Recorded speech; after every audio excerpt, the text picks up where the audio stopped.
quarter. Draymond Green with a steal. Warriors running. Curry going to stop and pop. Warriors up 68-63. Under a minute left in the half. Curry, again, 8 made threes in the first half on 10 attempts. Tied for his most in a half in his career. Warriors up 74-66 at the break. We go third quarter now. Grizzlies down 3. Ja Morant gets Curry in the air. Bucket, put him on the line as well. Grizzlies tied at 77 after the free throw. Memphis had lost 3 in a row, trying to end that skid. Next Grizzlies possession, Morant, he had 36. Grizz ties it at 80.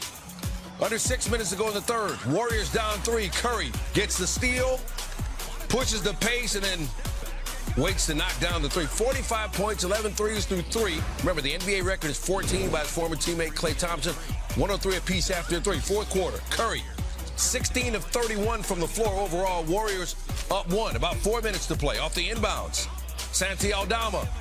He knocks down to 3. He had 18 off the bench. Grizzlies back up 2. Under 3 to play. Curry.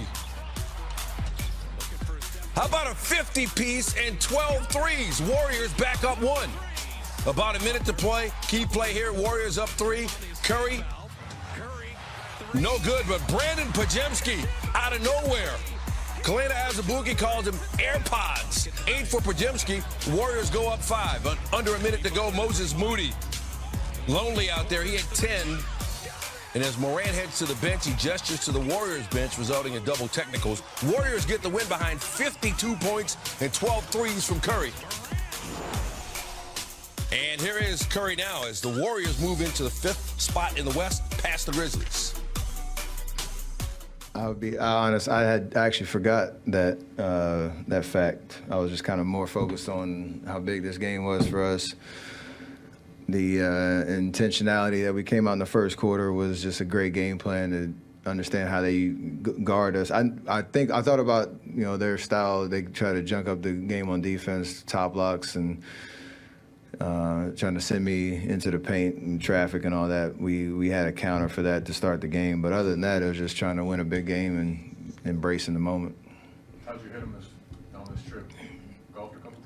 I know Steve's talking. When I golf, good things happen. You just fill the cup up. Everybody has their thing. And for me, yeah, beach being outside is always nice.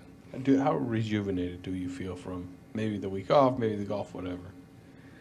Body feels good. It's been a good trend. I think I hadn't played an intense game like that in a while, since obviously before the injury. And, you know, still wearing the pad back there and trying to protect myself. But other than that, you know, feeling a good rhythm. The week off definitely helped in that sense where, you know, the tank is pretty full and you want to try to maintain that for as long as we can down the stretch. How much do you feel the pad or not? I'm used to it from 3 years ago, yeah. So it was different then. This was, I know what to expect. How long do you think you're going to have to wear it? I'm not sure, but probably the rest of the regular season at least. Hey, Steph, you were just 1 3-pointer away from tying your career high of 13 threes, and now you hit 12 of them. Did you know before the game that you was going to have one of these type of nights where you're just going to go off, be in a zone like this? No, my whole career I've never really thought that way. You have confidence, you prepare yourself, but it's never a results-based thing. It's just understanding the work you put in. I did shoot it well this morning, a shoot-around, so you kind of feel good and have confidence, but you never think it's going to be a 50 night. But the first quarter was just rhythm and decisiveness and the byproduct of good preparation for this game, and then the rest kind of you just flow off of that. You kind of mentioned it earlier, but what specifically were they doing trying to stop you defensively? What's the best way and the way that you exploited that? The main point, they just try to take the ball out of your hands. Like last time we were here, shot attempts were way down just because they were top locking pretty much at 94 feet and just trying to keep the ball out of their hands, and then you're not able to get a rhythm. And, you know, they have obviously Wells, who took the assignment on their game plan last game and this game. They got Jaren Jackson, Defensive Player of the Year behind. They got Zach Edey's 7 foot plus. They got size everywhere. So they try to just funnel you into traffic. And I think tonight we're just trying to get the ball in your hands as much as possible and then let chaos kind of flow from there. And usually good things happen. Steph Curry gets his 4th career game with at least 12 threes. He passes Klay Thompson for the most in NBA history. Curry now has the most games with 2 threes, the most game with 3 threes, the most game with 4 threes. I think you understand what we're getting at here. Which team should the West fear more, the Warriors or the Lakers? Let me just say real quick, because you moved past it in the read quick. 12-1 for guard. Oh, Steph? Yeah, that's last night it was the Steph show. That is damn impressive. The fans, when I was sitting there, I was like, wow, there's a lot of Warrior fans at the Gardens. But there's not a lot of Warriors fans at the Garden. There's a lot of Steph Curry fans at the Garden. Reality check. The Knicks weren't really relevant until a couple of years Be ago. that They as it sucked may. most of the time. Be that as it I'm may. just saying. Everybody, in other words, everybody Garden's beat still them. packed. Everybody abused the Knicks at the Gardens until recently. Yeah, No. but it's about being He in was the talking about theater. it since college, how much he loved being You know there. how you know that the Knicks have changed their fortunes? There's actually a picture of James Dolan smiling. He was standing with Jalen Brunson, Jalen Brunson and Josh Hart took a picture for their podcast. I mean, you actually saw him there smiling. He showed up in public. You understand what I'm saying? I know he's at the Knicks games all the time, but he's not very rarely reason to smile. He's smiling these days. I give him credit where credit is due. The Knicks are better. They're not better than Cleveland or Boston, but they spent the vast majority of their time stinking up the joint. Everybody abused the Knicks at the Garden. What did I complain about years ago? Yeah, I used to complain about they show up at the Garden to show out. Some of those early still Steph's house. Some of those early Steph teams weren't that good either. That's not true. What are you talking the about? first few years? Excuse me. He came into the league in 2009. And why you got to bring that up? Because he was the 7th pick and the Knicks had the 8th pick. Don't even give me. See, why you got to bring that up, man? That ain't right. They ain't right, man. That's rubbing it in.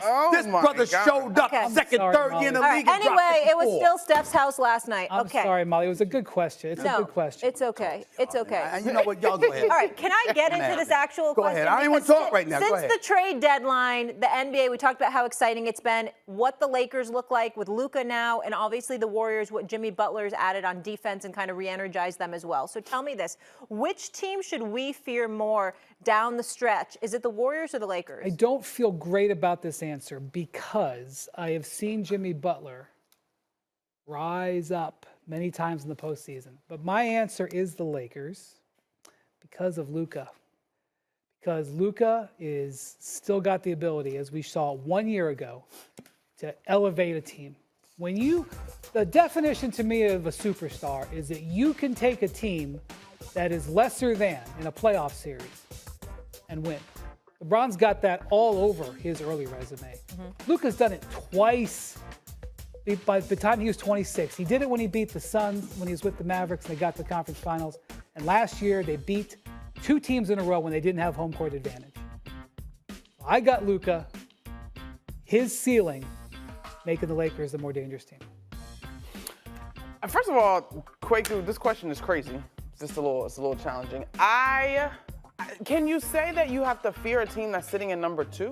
Like, I think when you look at the standings, the Warriors to me are a little more sneaky because it's so blatant with the Lakers. And so I think you got to watch out for the Warriors because if they now have the interior scoring and the defense powered by Jimmy Butler, and we know playoff Jimmy is a thing, so how do you capitalize on playoff Jimmy? You give him 25 games and then roll right into the playoffs, and so there's no time to be bored, right? I just think if they get, and to your point, Wendy, we talked about this earlier, they are also defending while we are marveling at the way the Lakers are defending.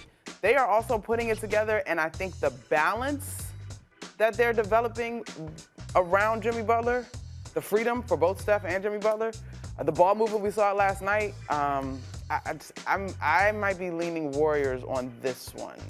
My answer is the Lakers because of their defense, period.